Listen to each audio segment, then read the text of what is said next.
Tao ay makatulad sa kapanahunan ni Noe. Noon, ang mga tao ay nagsisikain at nagsisiinom, nag-aasawa hanggang sa araw na sumakay si Noe sa dagat. Dumating ang baha at namatay sila lahat. Gayun din noong panahon ni Lot. Ang mga tao ay nagsisikain at nagsisiinom, namimili at nagbibili, nagtatanim at nagtatayo ng bahay. Ngunit ng araw na umalis si Lot sa Sodoma, umulan ng apoy at asupre at natupok silang lahat. Gayun din sa pagdating ng Anak ng Tao. Sa araw na iyon, ang nasa bubungan ay huwag nang bumaba upang kunin ang kanyang mga ari-arian sa loob ng bahay. Ang nasa bukid ay huwag nang umuwi.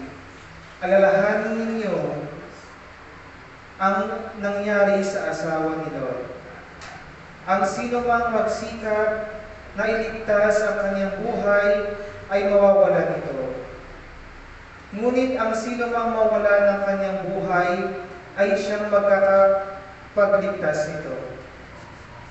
Sinasabi ko sa inyo, may dalawang lalaking natutulog sa isang higaan sa gabing iyon.